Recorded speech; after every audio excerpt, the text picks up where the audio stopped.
Good morning, students. Today let us see communicative English syllabus. మనకి 2 types ఉంటుంది. Continuous internal evaluation వచ్చేసి మనకి 30 మార్క్స్కి ఉంటుంది. సెమిస్టర్ ఎండ్ ఎవాల్యూషన్ వచ్చేసి 70 మార్క్స్కి ఉంటుంది. టోటల్ మార్క్స్ వచ్చేసి మనకి 100కి ఉంటాయి అన్నమాట. సో మనకి ఇక్కడ ఏంటంటే 6 యూనిట్స్ ఉంటాయి. ఇది అందరూ అన్ని కాలేజెస్ వాళ్ళు ఒక రకంగా పెట్టాలి అని రూల్ అయితే లేదు, మన కాలేజ్ పిల్లల కోసం అన్నమాట. సో ఒక్కొక్కరికి ఒక్కొక్క రకంగా ఉంటుంది. మనకి ఎలా ఉంటుందంటే 6 యూనిట్స్ ఉన్నాయి కదా, 6 యూనిట్స్లో ఫస్ట్ యూనిట్లో మనకి త్రీ కైండ్స్ ఆఫ్ అంటే మనము 3 రకాలుగా వాటిని విభజించాము. టెక్స్ట్ 1 గాను, టెక్స్ట్ 2 గాను, గ్రామర్ అండ్ వెకాబులరీ గాను 3 రకాలుగా విభజించాము. అంటే ప్రతి యూనిట్కి కూడా అదే ప్యాటర్న్ ఉంటుంది.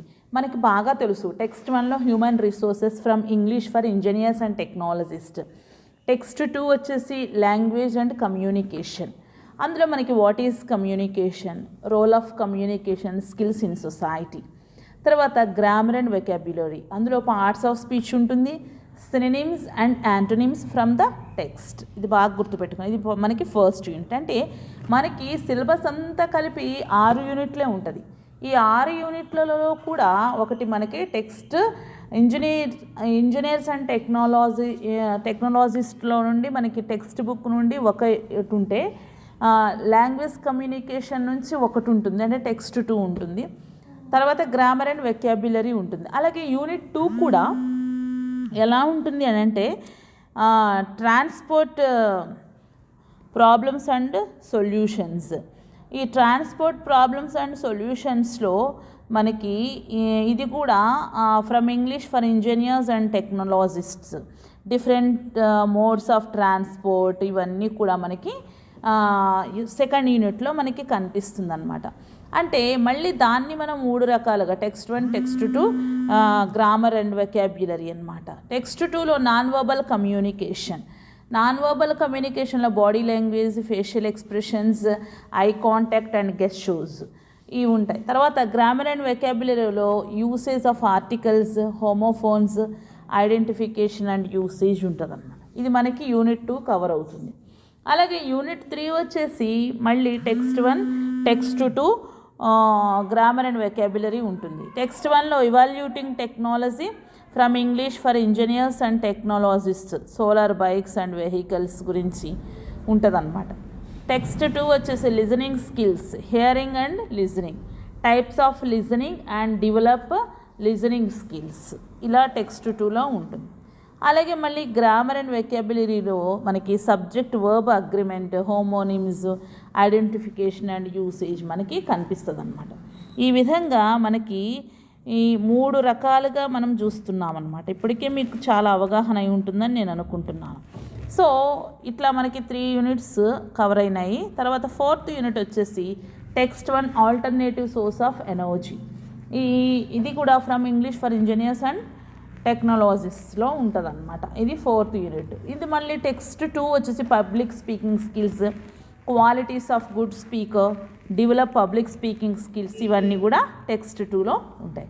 మళ్ళీ ఇందులో మనకి గ్రామర్ అండ్ వెకాబులరీ కూడా మనకి కవర్ అవ్వాలి కాబట్టి usage of present tense, homonyms identification and usage మనకి గ్రామర్ అండ్ వెకాబులరీలో ఉంటుంది. అలాగే 5th యూనిట్ వచ్చేసి అవర్ లివింగ్ ఎన్వైరన్మెంట్. ఈ యొక్క అవర్ లివింగ్ ఎన్వైరన్మెంట్లో మనకి అది కూడా ఇంగ్లీష్ అండ్ ఇంజనీర్స్ అండ్ టెక్నాలజిస్ట్లో మనకి ఉంటుంది అనమాట. అది మనకి టెక్స్ట్ 1లో కవర్ అవుతుంది. టెక్స్ట్ 2 వచ్చేసి మనకి రీడింగ్ స్కిల్స్లో మనకి స్కిమ్మింగ్ అండ్ స్కానింగ్ మనకి కనిపిస్తుంది. ఆ తర్వాత గ్రామర్ అండ్ వెకాబులరీ మనం తీసుకుంటే usage of past tense, synonyms and antonyms from the text. ఇది మనకి 5th యూనిట్ అనమాట. 6th యూనిట్ వచ్చేసి safety and training from English for engineers and technologists. ఇది టెక్స్ట్ 1 అనమాట. Safety and training, industry safety measurements, ఇవన్నీ కూడా మనకి ఈ యొక్క టెక్స్ట్ 1లో మనకి 6th యూనిట్లో కనిపిస్తుంది. అలాగే టెక్స్ట్ 2 వచ్చేసి రైటింగ్ స్కిల్స్ మనకి కనిపిస్తాయి అన్నమాట. అందులో paragraph writing, essential of good paragraph, ఇలా మనకి కనిపిస్తాయి. తర్వాత grammar and vocabulary, usage of future tense, synonyms and antonyms from the text. ఈ విధంగా మనకి సిక్స్ యూనిట్స్ కూడా మనకి డిఫరెంట్గా మనకి కనిపించినప్పటికీ వీటికి text 1, text 2, grammar and vocabulary మనకి కనిపించింది అనమాట. దాని ప్రకారం మనం ఫాలో అయ్యి దాని ప్రకారం మనం చేసుకుంటే ఈజీగా మనకి సిలబస్ అనేటువంటిది ఎప్పుడైతే బాగా తెలుస్తుందో ఈజీగా మనము వెళ్ళిపోవచ్చు. ఇంకొకటి ఏంటంటే పేపర్ మోడల్ ఎలా ఇచ్చినప్పటికీ నేను చెప్పాను కదా, ఇంటర్నల్స్ వచ్చేసి మీకు 30 మార్క్స్కి ఉంటుంది, మీ యొక్క ఎండ్ ఎగ్జామ్ వచ్చేసి 70 మార్క్స్కి ఉంటుంది. అంటే పేపర్ మీకు 70 మార్క్స్కి సెట్ చేస్తారనమాట. ఎలా ఇచ్చినా సరే మీరు రాయగలిగేటట్లు ఉండాలి. అంటే బీటెక్ స్టూడెంట్స్కి పర్టిక్యులర్గా మీకు ఓల్డ్ పేపర్స్ జేఎన్టీయూ వాళ్ళవి ఉన్నాయి కదా, ఒకసారి జేఎన్టీయూ పేపర్స్ మనం చూసుకుంటే దానిలో కూడా గ్రామటికల్ పార్ట్ మనకి పార్ట్ ఏ, పార్ట్ బి, లేదా section A, section B, theoretical part ఏదైతే ఉందో మీకు టెక్స్ట్ బుక్స్లో నుంచి ఏదైతే ఉందో అవి ఇచ్చాడు. దాంతోపాటు గ్రామర్ కూడా ఇచ్చాడనమాట. సో పేపర్ మీకు మోడల్ మారింది అంటే సిలబస్ మారింది కాబట్టి ఎలా ఇస్తాడో తెలియదు. అంటే 2021లో మీకు కొత్త సిలబస్ ఏదైనా మీ ముందు వాళ్ళు ఉంటే మీకు ఎగ్జామ్ రాస్తే వాళ్ళ దగ్గర ఉండి మీరు తీసుకోవచ్చు. కానీ మీదే ఫస్ట్ బ్యాచ్ సిలబస్ మారిన తర్వాత కాబట్టి పేపర్ ఎలా ఇస్తాడో తెలియదు. కాబట్టి ఖచ్చితంగా మీరు ఏం చేయాలంటే ఆ యొక్క ఏదైతే సిలబస్ ఉందో దాన్ని బాగా మీరు అండర్స్టాండ్ చేసుకోవాలి. మీకు అదే చెప్తున్నాను, ప్రతిదానికి ప్రతి యూనిట్కి కూడా ఎలా ఉంది అని అంటే టెక్స్ట్ 1 ఉంది, టెక్స్ట్ 2 ఉంది, గ్రామర్ అండ్ వొకాబులరీ ఉందన్నమాట. ఓకేనా? విననటువంటి వాళ్ళు, ఇప్పటివరకు లెసన్స్ వినని వాళ్ళు, పీడిఎఫ్లు తీసుకొని వాళ్ళు, నేను చేసే ఈ రికార్డు ఖచ్చితంగా నేను మీకు సెండ్ చేస్తాను. రికార్డ్ రూపంలో కూడా నేను మీకు సెండ్ చేస్తాను. కాబట్టి మీరు జాగ్రత్తగా విని దాని ప్రకారం ఫాలో అవ్వండి. లేదు కాదు మా ఇష్టానుసారంగా మేము నోట్స్ రాసుకుంటాం మేడం అంటే ఓకే, ఏదైనా పర్వాలేదు, మనకి ఏంటంటే పాస్ అవడమే కావాలి. ఓకేనా? ఆ తర్వాత వచ్చేసి మనకి చూసుకుంటే ఫస్ట్ హ్యూమన్ రిసోర్సెస్ను కూడా ఒకసారి చూసుకుంటే మనము ఈ హ్యూమన్ రిసోర్సెస్ అంటే ఏంటి, హ్యూమన్ రిసోర్సెస్లో మనకి ఏమేం కనిపిస్తున్నాయి, మనకి యూనిట్ 1, యూనిట్ 2, ఓకే, యూనిట్ 3 ఇలా ఉంటాయి. కాబట్టి ఈ యొక్క హ్యూమన్ రిసోర్సెస్ గురించి మనం చూస్తే ఏదైతే మనము చదవాలనుకుంటున్నామో ఆ యొక్క యూనిట్ 1లో నుంచి ఎన్ని క్వశ్చన్స్ ఉన్నాయి ఆ క్వశ్చన్స్ అన్నీ కూడా మనం తీసుకొని చదువుకోవాలన్నమాట. ఆ యొక్క క్వశ్చన్స్ని మనం ఈజీగా ప్రిపేర్ అవ్వాలి అనేసి అంటే మనము చక్కగా వాటిని ఈజీగా ప్రిపేర్ అవ్వచ్చు. నెక్స్ట్ ఏంటంటే హ్యూమన్ రిసోర్సెస్ ఒకటి, గెటింగ్ ఏ వీసా ఒకటి, ఇలాంటివన్నీ కూడా మనకి కనిపిస్తాయి. నెక్స్ట్ శ్రీనివాస రామానుజన్ గారి గురించి ఇలాంటివన్నీ కూడా మనకి కనిపిస్తాయి అన్నమాట. శ్రీనివాస రామానుజన్ గారి గురించి మనం చూస్తే అది ఒక మనం డిస్క్రైబ్ చేయొచ్చు, ఆ స్టోరీని మనము డిస్క్రైబ్ చేస్తూ రాయొచ్చు అనమాట. మామూలుగా క్వశ్చన్ అడిగేటప్పుడు ఎలా అడుగుతారంటే హ్యూమన్ రిసోర్సెస్ గురించి, what are human resources, give a few examples of human resources and their contribution to society. ఒక క్వశ్చన్ అట్లా అడిగాడు అనుకోండి, మనం ఏం రాసాం, basically there are 3 types of resources. First natural resources, second capital resources, third human resources అంట. మరి what is the meaning of natural resources, లేదా what are the difference between natural resources, capital, human అని అడిగినప్పుడు ఏం రాస్తారు? Natural resources వచ్చేసి the elements are things found in the environment such as land, water and minerals. Okay. Capital ఏంటి మనకి? The requirements of an organisation or business like money, tools, equipments etcetera. అదే human resources అంటే మనకు title ఏది కాబట్టి human beings whose contribution society can use for different purposes. Human resources is considered as an important and potential resource of any country, any person used to provide as a service comes under human resource. Example, waiters, painters, software programmers, accountants, salespeople, drivers, doctors, teachers, lawyers, farmers, scientists, electricians, etc. Any occupation that renders service to society is a human resource. Okay, ఈ విధంగా మనము రాసుకోవచ్చు. అంటే మనకి human resources అంటే మనం బాగా అర్థమైంది కదా. ఇప్పుడు ఇక్కడ ఏంటంటే people are considered as a resource because with their demands and capabilities they can create new resources. The natural resources are discovered and are put to utilization only by human resources. All the natural resources will be in vain without human resources. Nature's bounty, okay, becomes important only when people find it and make it useful to them. The human resources of any country or its pride and nation's development depends on the worth of these resources. ఇలా మనం రాసి ఎవరైతే contribute చేస్తారో, ఏదైతే తన యొక్క వర్క్ని సొసైటీకి ఉపయోగపడే విధంగా చేస్తారో వాళ్ళని మనం హ్యూమన్ రిసోర్స్ పర్సన్స్ అని మనం అనుకోవచ్చు అన్నమాట. ఇలా దాని క్వశ్చన్ మనం అట్లా రాయొచ్చు. అలాగే మనకి అందులో ఇంకా ఏమి కవర్ అయ్యాయి, మైగ్రేషన్ గురించి. Describe in brief about migration అని అడిగినప్పుడు, migration is moving from one place to another temporarily or permanently, okay, for survival. This happens mostly in groups. People migrate for various reasons. The push factors that cause migration are food shortage, drought, war, floods, insecure life, political conflicts, economic hardships, social strife, violence, poverty, etc. The pull factors are to seek superior health care, better education, more employment, better standard of living, for business development, or to find refuge. Okay, farmers also migrate people. Farmers migrate in the season of cropping to places like Ballari. The people whose living is on circus people also. Circus also keep migrating. Popular singer, his name is Justin Bieber. Justin Bieber is also migrant from London to US. Okay. Here, migration, what is the meaning of migration? To move one place to another place and trial. Birds also migrate, and birds and animals also migrate for various reasons, like unsupportive weather conditions, for breeding, or when it in danger of extinct. Grey whales, monarch butterfly, pelicans, cranes, etc. Some of the migrants. Kolleru Lake in Andhra Pradesh is a habitat of nearly 20 million birds during winter. Right? Migration has its impact on nation's culture. People who migrate to cities from villages and towns benefit a lot. Their living standard improves and they learn urban culture. They get an opportunity to learn advanced skills, will come to know their inner talent and become more confident with that exposure.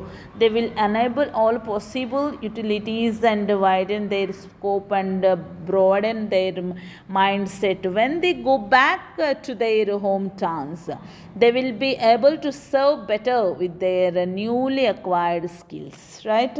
So ఇలా migrant పీపుల్గా migration అని అంటే మనము to move one place to another place. అది birds అవ్వచ్చు, farmers అవ్వచ్చు, animals అవ్వచ్చు, ఓకేనా. అక్కడ ఉన్న పరిస్థితి డిజాస్టర్స్ ఏదైనా ఉన్నప్పుడు అక్కడ నుంచి వలస వెళ్ళిపోతూ ఉంటారు. ఓకే, అలా మీరు మైగ్రేటర్స్ అన్నప్పుడు అలా రాయాలి, హ్యూమన్ రిసోర్సెస్ అన్నప్పుడు అలా రాయాలి. అక్కడ అడగొచ్చు, డిఫరెంట్గా అడగొచ్చు. Which are the countries that attract a large number of Indian workers? ఈ క్వశ్చన్ చాలా important. Indian has one of the world's most diverse and complex migration histories. Since the 19th century, ethnic Indians have established communities on every continent as well as on islands in the Caribbean and the Pacific and Indian Oceans. The composition of flows has evolved over time from mainly indentured labor in far-flung, right? Okay, now both in the past and more recently, the people worldwide far-flung colonies to post-war labor for British industry, to high-skilled professionals in North America and low-skilled workers in the Middle East. In addition, ethnic Indians in countries like Kenya and Suriname have migrated to other countries. The movement called secondary migration, I would like to provide broad overview of Indian migration flows and major populations worldwide, both in the past and more recently. Immigration during colonial rule in ancient times, Indian traders established based around the Indian and the Pacific Oceans, especially in East Africa and Western and Southeast Asia. However, those flows were not the basis for Indian migration in the 19th century or the global dispersions seen today. Rather, flows of the last 175 years began with the era of British colonial rule. The British had strategic portions of India under their control by end of the 18th century and gained control over more territory. In the 19th century, in 1834, Britain began exporting Indian labor and to Mauritius, the Netherlands and France, which replicated the British system, also replied to Indian workers. By 1878, Indians were working in Guyana, Trinidad, Natal, South Africa, Suriname and Fiji. Minor migration flows to Northern America and the United Kingdom. Emigration to the United Kingdom and Northern America started during colonial rule in India. However, the number of emigrants was insignificant both in relation to immigration from India and to total immigration to those countries. Between 1820 and 1900, no more than 700 persons moved from India to the United States. In the following 30 years, this number rose to a still insignificant 8,700. Most were Punjabi Sikh who worked in agriculture in California. Anti-Asian legislation in 1917 and 1924 banned immigration from Southeast Asia, including India, and ensured that Asians would not qualify for naturalization or land ownership. In 1904, there were about 100 Indians in Canada, also part of the British Empire at the time. Post-independence migration to highways economies. In the first decades after independence, unskilled, skilled and professional workers, mostly male Punjabi Sikhs, migrated from India to United Kingdom. This is commonly attributed to Britain's post-war demand for low-skilled labor, post-colonial ties and the United Kingdom's Commonwealth immigration policy, which allowed any citizens of Commonwealth country to live, work, vote and hold public office in the United Kingdom. Between 1995 and 2005, half of the Europe-bound Indian immigrants headed to the United Kingdom.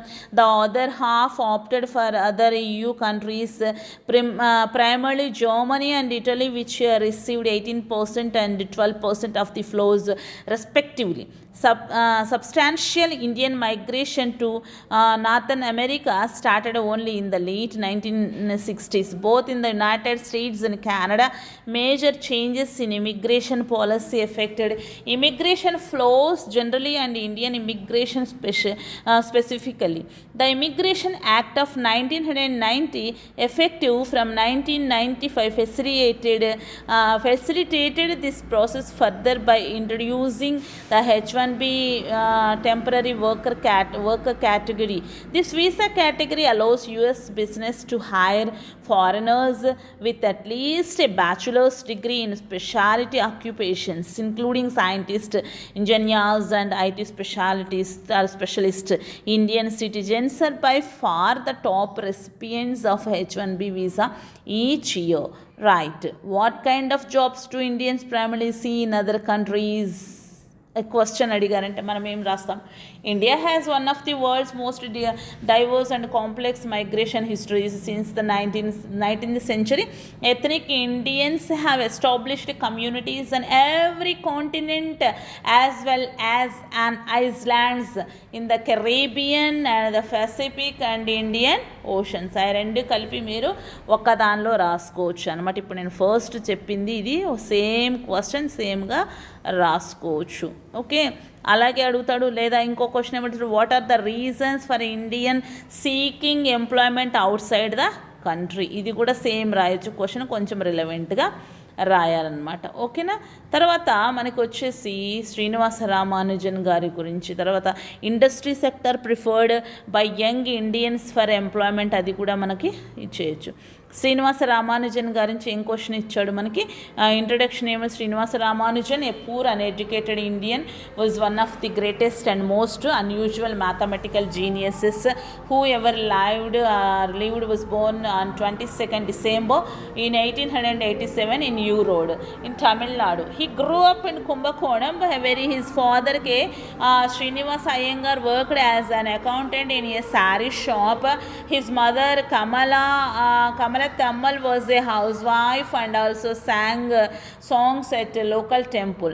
His childhood, Srinivasa Ramanujan started his schooling in 1892. He did not like school, though he completed high school and tried twice to obtain a college education, but he failed both times because he was so obsessed by mathematics that he simply could not spend any time on other subjects. He started excelling in mathematics. He came to think of his results as the source of his incredible outpouring of mathematics. His early life in 1909, when Ramanujan was 22 years old, he married 9-year-old Janaki and took a clerical position in Madras Port Trust Office to support her and his mother, who lived with them. While working as a clerk, Ramanujan continued to pour out math result and wrapping papers in the office. He was tied up with mathematics in such a way that he forgot when to eat. His wife and his mother used to feed him at meal times so that he would continue writing while he ate. His education and research, fortunately, both the chairman and manager of Madras Port Trust Office were engineers who recognized his extraordinary mathematical talent. They urged him to send his results to English mathematics. He wrote to H.F. Baker and E.W. Hobson of Cambridge University. Both returned his letters without comment. Then on 16th June 1913, he wrote to G.H. Hardy. He invited Ramanujan to come to England to study with him. Ramanujan accepted his invitation and arrived at Trinity College in April 1914. Hardy characterizes Ramanujan as a very great mathematician full of paradoxes who defies all judgment. Ramanujan worked very hard in collaboration with G.H. Hardy. He used to work 24 to 36 hours at a stretch and collapse and sleep for 12 hours or more at a time. As he was a vegetarian, it difficult for him for food in England. It resulted that he was affected by mysterious illness that might be vitamin B2 deficiency caused by his poor diet. He turned to India in 1919. He died a year later at the age of 32. His conclusion, Ramanujan left behind 3 notebooks which he wrote before coming to England and which are filled with as many as 4,000 results. G.H. Hardy showed a colleague of his Ramanujan's strange letter which was crammed with as many as 60 mathematical theorems and formulas stated without any proofs. He made a significant contribution to mathematical analysis, number theory and continued fractions. This is the story of Ramanujan. Okay. ఇలా తర్వాత interview with గురు, జర్నలిస్ట్కి గురువుకి మధ్య interview ఒకటి జరుగుతూ ఉంది, అది ఒకటి మీరు చూసుకోండి. ఆ తర్వాత వచ్చేసి గెట్టింగ్ ఏ వీసా, ఇది చాలా ఇంపార్టెంట్. అసలు వీసా అంటే మనం ఏమనుకుంటున్నాం? A visa is a document issued to a person or a stamp. Okay, ఇది H1B వీసా మనకు ఉంటుంది. ఈ H1B వీసా అనేటువంటిది మనకి చాలా చాలా యూస్ఫుల్గా ఉంటుంది. A visa is a document and issued to a person or a stamp marked on the passport of a person who wants to visit other country. It is the permission given by country to a person to enter and stay in the country for a specified period of time. H1B visa is visa in the United States under the Immigration and Nationality Act. Section 101A 17H which allows US employers to employ foreign workers in specialty occupation. In short, it is the US employment visa. Okay, in fields that rely heavily on the H1B visa, aerospace engineering, research, biotechnology, pharmaceuticals, information technology. Types of visas in the US. To the US, H1B visa, B1, L1, E, TN, O1 visa. So advantages of having an H1B visa. H1B visa can be issued quickly. They are available for the accompanying relatives. They allow travel in and out of the US. They enable to the visa holder and many they also visa holder to work legally in the US for an H1B sponsor.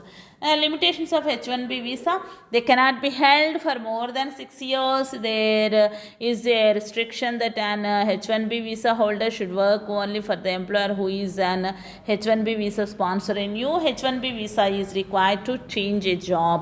Accompanying relatives are not entitled to work in the US. Conditions are applying for an H1B visa and the eligibility requirements. Okay, the candidate must be a number of profession with a college degree, its equivalent work experience. Every 3 years of work experience is equivalent to 1 year of college. You must have a job offer from a qualified US employer for the work to be performed in the yes, the position must really require to the skills of a highly educated person. You must have the correct background to qualify for the job which you have been offered. ఇలా మనము అడిగినప్పుడు H1B visa గురించి ఇలా రాయాలన్నమాట. Okay, ఈజీగా మనము రాయొచ్చు. Okay.